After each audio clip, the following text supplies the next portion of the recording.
Hai teman-teman, apa kabar? Semoga semuanya sehat-sehat. Malam ini aku mau bikin energi update untuk minggu depan. Kita sambil shuffle sama-sama ya. Semoga eh, energi seminggu ke depan bisa uplifting. Wow, ini ada yang mental nih.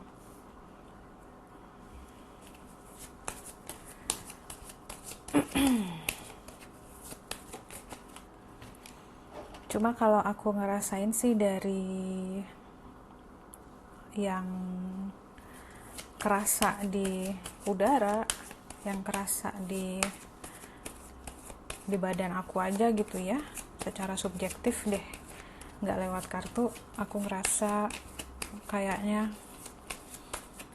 masih banyak yang harus introspeksi diri gitu. Jadi kayak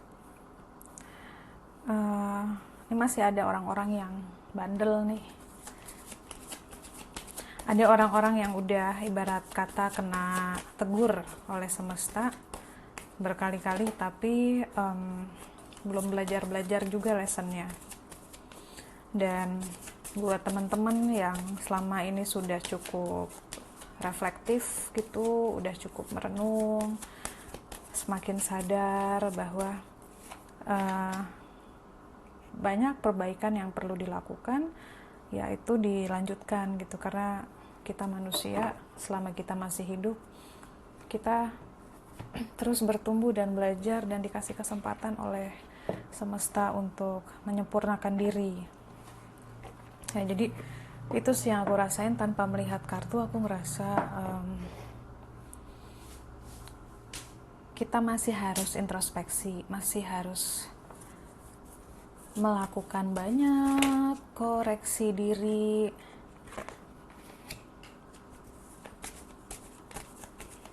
Belum belum belum puas tuh, kalau yang aku rasa semesta tuh belum puas sama perkembangan manusia, sama kita gitu.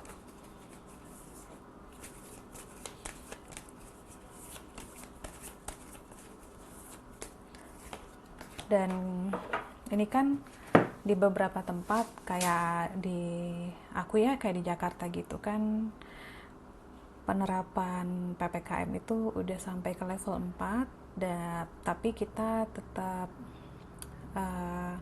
prokes, walaupun sudah mulai ada kelonggaran, seperti misalnya boleh masuk mall tapi harus pakai tanda bukti vaksin. Nah, buat teman-teman yang sudah vaksin gitu kayak aku ya, sudah lengkap 2 kali,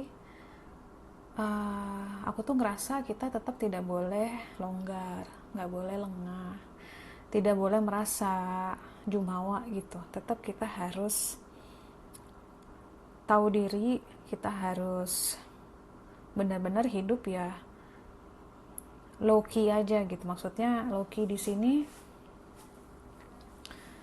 jangan mentang-mentang sudah vaksin nih misalnya, kemudian nggak jaga diri, kemudian berkerumun. Jangan gitu.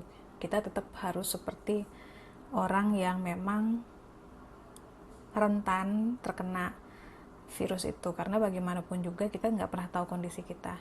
Itu sih yang aku juga ngerasain ya, bahwa kayak seakan-akan energinya itu kayak pengen bilang, oke, kamu udah melakukan introspeksi, kamu udah melakukan apa yang disuruh misalnya oleh pemerintah negara kamu udah melakukan apa yang disarankan, minum vitamin atau segala macam, memperkuat daya tahan tubuh.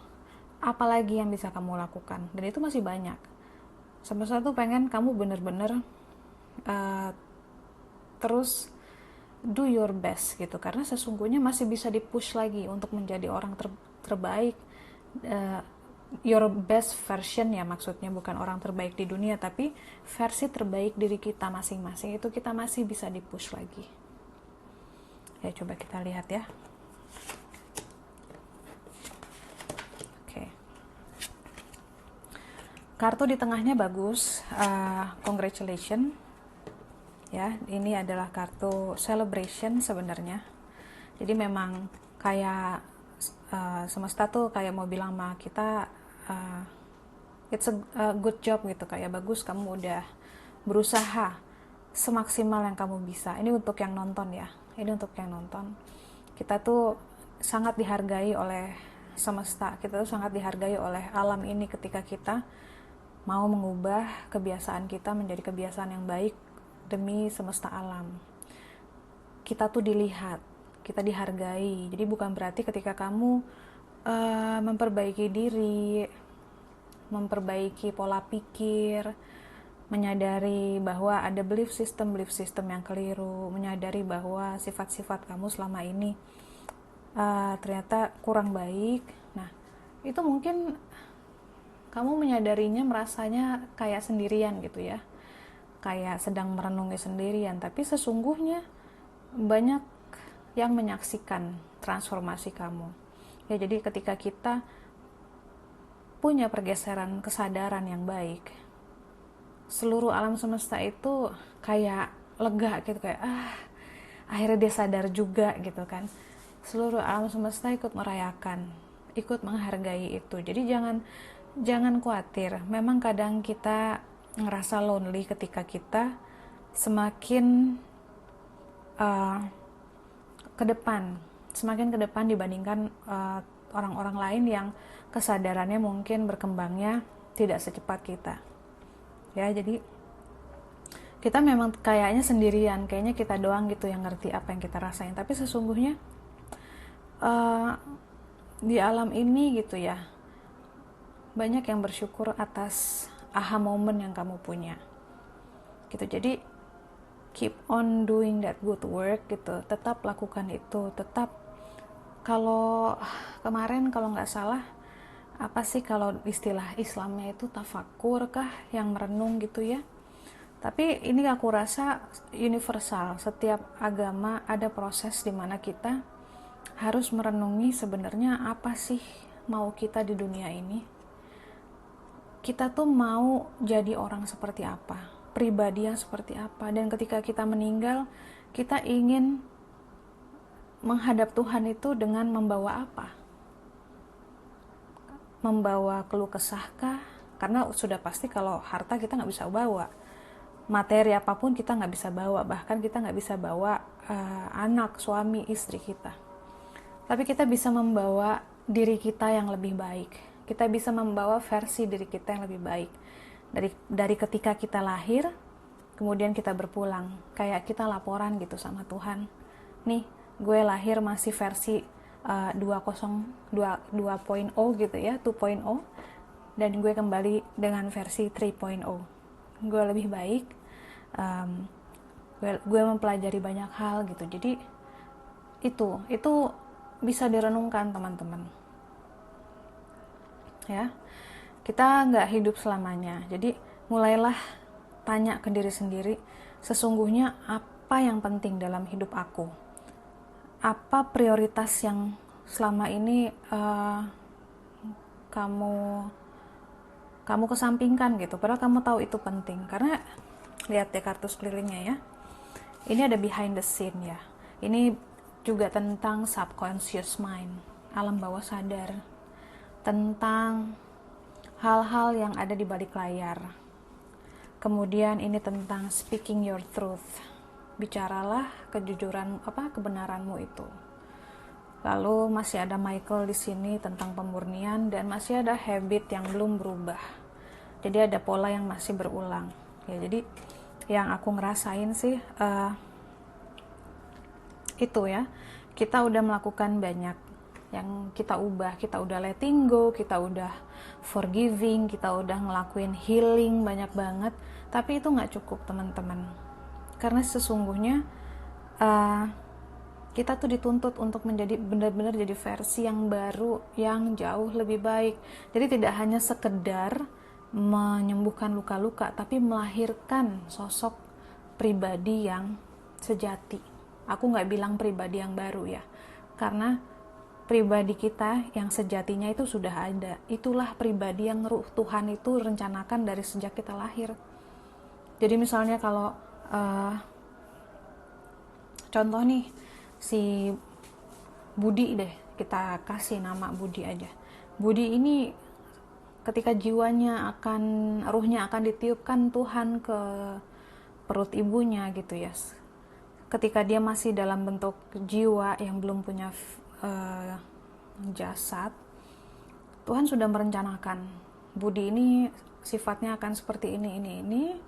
Dia akan berkembang, ketika ada tekanan hidup dia akan semakin terang cahaya jiwanya karena dia seperti berlian gitu ya.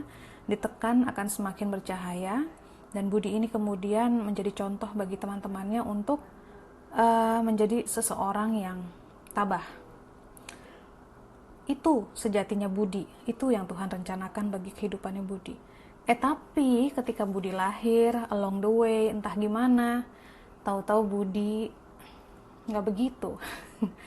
Tahu-tahu Budi didoktrin nih misalnya sama orang tuanya. Kamu jadi orang lemah banget sih, begini, misalnya orang tuanya bilang gitu. Kemudian dia terima. Kemudian dia tumbuh di lingkungan yang penuh tekanan sesuai dengan rencananya Tuhan, tapi bukannya dia menjadi berkembang, menjadi bercahaya, dia malah depresi. Karena mungkin dia membiarkan egonya, dia membiarkan rasa iba dirinya berkembang.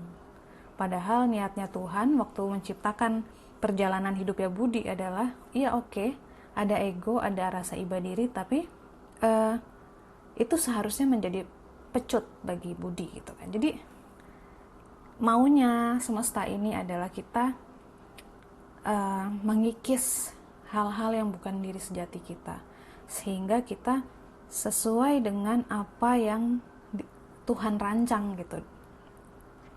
Soalnya aku nih Dame ya, Dame itu diri sejatinya sifatnya begini. Nah itu kita cari jalannya supaya kita memang bisa seperti itu. Paling gampang untuk mengingat siapa kita sesungguhnya adalah ingat waktu kecil sifat kita gimana. Itu kalau aku secara pribadi itu cara paling mudah untuk ingat my true self gitu.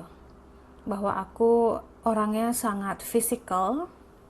Jadi emang pada dasarnya aku suka kegiatan yang sifatnya fisik ya. Aku pada dasarnya talkative, suka ngomong. Jadi kalau tiba-tiba aku menjadi orang pendiam, that's not me. Itu berarti aku sudah melenceng dari signature karakter aku. Ya, dan ada momen dalam hidup aku, ada fase di mana aku memang sangat diam, sangat jarang ngomong. Nah, disitulah terjadi banyak melencengnya gitu loh dari yang sudah direncanakan. Terus apalagi yang bisa aku ingat? Aku orangnya sangat cheerful, sebenarnya sangat cheerful. Jadi juga ada masa di hidup aku di umur 20-an ya. Itu aku menjadi orang yang sangat serius, sangat tidak cheerful. Sampai bapakku sendiri ada suatu hari dia pernah bilang bahwa dia kangen dengar aku ketawa. Ya, itu sedih banget sih aku dengernya, tapi aku waktu itu nggak ngerti gitu kenapa aku tiba-tiba jarang ketawa jadinya.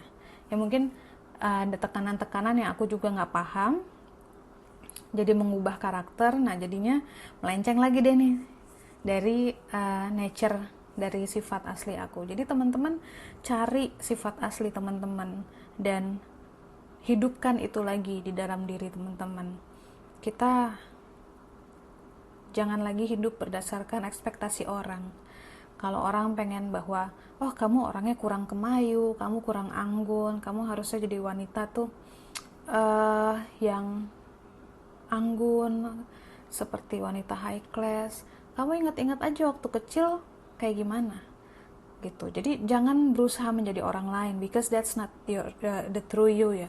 Sedangkan di sini energinya adalah kita harus dibalikin lagi ke situ untuk menjadi diri kita yang terbaik. Tuh. Oke. Ya, jadi di sini ada dwelling in truth. Ini adalah oracle yang kedua untuk memperjelas situasinya. Aduh, dia mantul-mantul, sorry. Dwelling in truth ini kita harus tahu yang tadi aku bilang, mana yang benar, mana yang bukan salah ya. Mana yang kita, mana yang bukan kita. Karena seringnya kita suka menipu diri. Kita sering banget ngarang cerita di otak bahwa oh, gue kan harus bertanggung jawab hidup gitu kan, gue harus jadi orang yang kuat, jadi gue nggak boleh minta tolong sama orang lain because I'm a strong woman. Kata siapa? Pribadi yang kuat itu tidak boleh minta tolong ya. Aku selalu bilang di video-video aku, you are strong when you show your weakness. Kamu kuat ketika kamu menunjukkan sisi lemah kamu. Orang-orang yang kuat adalah orang-orang yang mau mengakui bahwa dirinya sedang tidak kuat ketika sedang tidak kuat. Dan orang-orang yang kuat ini punya sifat yang humble, artinya mereka tidak akan malu meminta tolong. Lalu kemudian kita misalnya merasa bahwa tidak pantas meminta tolong. Nah, itu dari mana? Dicek lagi pikiran-pikiran itu dari mana datangnya. Nah, itu adalah kebohongan yang kita ceritakan kepada diri kita. I don't deserve love gitu. Aku nggak layak ditolong, aku nggak layak dicintai, aku terlalu jelek, aku nggak bisa matematika nih gitu kan. Jadinya aku bilang diriku bego. Aku nggak cantik karena kulitku hitam. Aku nggak menarik karena badanku nggak kurus, nggak mungil gitu. Itu kata siapa ya? Jadi penilaian atau standar-standar itu coba dicek lagi, apakah itu kebenaran sejati, apakah Tuhan pernah ngomong seperti itu ke kita, atau itu benar-benar cuman kitanya aja yang sering self-judging gitu ya. Kitanya aja yang suka ngebully diri sendiri. Nah, ini harus diperhatiin ya. Dwelling in truth sama dengan kartu yang speaking your truth ya. Jadi bagaimana kita bisa hidup dengan baik dan dengan jujur kalau kita sendiri aja tidak mengatakan hal-hal yang benar kepada diri kita, hal-hal yang sifatnya kebenaran sejati. Kebenaran sejati itu apa sih? Kebenaran sejati adalah hal yang kamu tahu kok dalam hati bahwa itu benar. Mau berapa orang bilang itu salah, mau berapa orang itu bohong, kamu tahu itu benar. Contoh ya, kebenaran sejati kalau aku pribadi aja. Mau sekejam atau mau bukan kejam deh. Mau semenyebalkan apapun misalnya saudara-saudara aku, kakak-kakak aku, tapi kebenaran sejati yang aku rasakan di dalam hati aku adalah mereka sayang sama aku. Walaupun otak aku bilangnya nyebelin banget, tega banget, tapi jauh di lubuk hati kita tahu mereka sayang sama kita. Nah, itu adalah kebenaran sejati. Jadi cari itu juga, carilah hal-hal yang walaupun otak kamu ngomong A, B, C, D, tapi jauh dalam hati tuh kamu tahu, oh nggak gitu kok, nggak gitu. No, aku tahu rasanya, aku tahu dia sayang, aku tahu dia orang baik, misalnya kayak gitu ya. Atau sebaliknya, aku tahu dia bukan orang yang baik untuk aku. Bukan artinya dia jahat ya, tapi dia bukan orang yang baik untuk aku. Aku tahu pekerjaan ini tidak baik untuk aku, gitu. Jadi selalu dengarkan yang benar dan sejati di hati. Jangan dengerin yang lain. Dan di sini ada awakening ancient wisdom, ya. Ketika ini semua sudah bisa dilakukan, kita sudah bisa jujur dengan diri sendiri, tahu mana yang salah, maksudnya bukan kebenaran sejati kita, mana yang kebenaran sejati kita. Lama-lama si ancient wisdom ini, kebijaksanaan universal itu akan muncul. Kamu akan jadi orang yang mengerti, memaklumi, memahami. Jadi nggak cuma memahami pakai logika, tapi kamu akhirnya tahu lewat rasa itu bahwa oh ya, setiap orang punya cerita. Setiap orang punya perjalanan hidup yang kita nggak bisa campurin semau-maunya gitu. Jadi dalam setiap kejadian hidup kita tuh akhirnya punya kebijaksanaan melihat kejadian itu dengan lebih dewasa, tidak hitam dan tidak putih lagi, tapi kita bisa melihat segala sesuatunya itu dengan utuh, tidak terpecah-pecah lewat kacamata ego kita, utuh apa adanya gitu. Jadi misalnya kita melihat teman kita nih, kita udah nggak melihat teman kita sebagai teman kita yang kita kenal, tapi kita bisa melihat dia sebagai manusia seutuhnya, yang punya plus minus, yang punya alasan kenapa dia begitu gitu. Jadi utuh melihatnya, nggak cuma dari satu sisi aja. Nah, kebanyakan manusia itu masih hidup dengan melihat segala sesuatu tuh cuma dari satu sisi, cuman dari sisi yang mau dilihat aja. Jarang orang yang mau melihat sesuatu dengan utuh, karena dalam keutuhan itu nggak cuman putih yang kelihatan, hitamnya juga banyak, which is itulah kebenaran yang sejati, bahwa dunia ini nggak cuman hitam dan nggak cuman putih juga, dan hitam putih pun bisa bercampur jadi warna lain, dan itu yang membuat kita utuh gitu. Jadi teman-teman juga jangan merasa minder atau jangan merasa kayak aduh gue nggak sempurna atau gue masih begini-begini aja atau gimana ya. Kayak aku punya ponakan, dia masih remaja, dia lagi insecure-nya ya. Terus menurut aku badannya bagus gitu, nggak perlu dia apa-apain lagi, tapi dia diet gitu kan. Terus dia berusaha mengkoreksi semuanya. Dia mengkoreksi matanya dengan pakai eyeliner segala macam, sampai aku bilang suatu hari sama dia, kamu tuh nggak pakai apa-apa tuh udah cantik, aku bilang gitu. Bener, udah cantik. Dan bahkan ada jerawat pun atau ada hal-hal yang menurut kamu nggak sempurna, itu yang bikin kamu menjadi diri kamu yang cantik seperti ini gitu ya. Jadi kurang lebih teman-teman pasti ngerti yang aku omongin ya. Jadi kita berusaha untuk melihat diri kita utuh, bahkan hal-hal yang tidak sesuai dengan keinginan kita pun itu bisa menjadi, itulah yang menjadikan kita diri kita yang sekarang gitu loh, dan mesti diterima. Dan juga di sini ada flying free. Hanya dengan seperti itu juga gitu ya, dengan semua ini ketika bisa dilakukan, kita bisa merasa bebas. Kebebasan itu bukan tentang bisa jalan-jalan kemana-mana, bukan tentang bisa pacaran dengan siapapun yang kita mau atau dengan melakukan hal-hal yang kita mau. Bebas itu artinya tidak ada lagi yang mengikat pikiran kita, yang mengikat diri kita lewat belief system, lewat dogma. Orang yang bebas tidak punya batasan-batasan yang mengikat. Makanya aku sangat bersyukur ya, pengalaman hidup aku yang banyak, yang lumayan gitu ya, mempertemukan aku dengan orang dari segala macam golongan, dari segala macam latar belakang, agama, bahkan orientasi seksual, pilihan-pilihan hidup mereka tuh macam-macam. Dan aku merasa bersyukur punya pribadi yang tidak mengkotak-kotakan. Dan itu rasanya hidup seperti ini tuh lapang gitu. Aku tidak membatasi diriku bergaul dengan siapapun. Biarkan nurani aku yang memberikan batasan itu.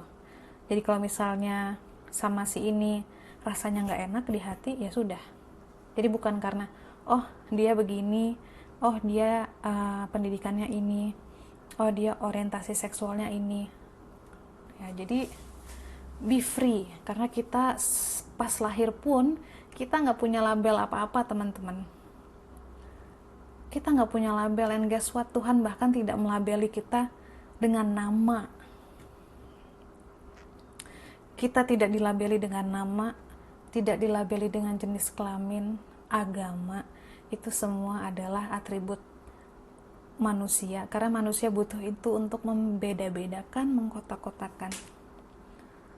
Ketika kita bayi, ya kita begitu aja.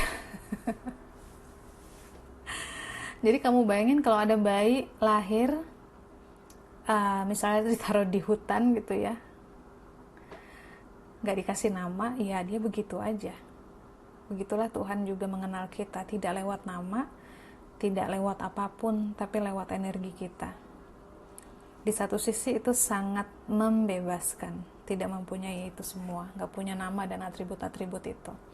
Ya, jadi terserah teman-teman mau mengupgrade diri, kemudian melepas-lepaskan dogma standar-standar hidup yang sesungguhnya mengikat sehingga bisa bebas seperti ini. Lihat, dia bebas banget, dia terbang melihat cakrawala, melihat dunia yang baru, melihat tempat yang baru dengan si merpati ini ya. Di atas merpati putih, merpati itu lambang kedamaian, lambang cinta kasih. Dia pure gitu ya, murni, seperti kertas kosong. Tapi bukannya dia bego, dia justru sangat open mind, sangat open heart. Makanya dia punya rasa freedom yang begitu luas gitu.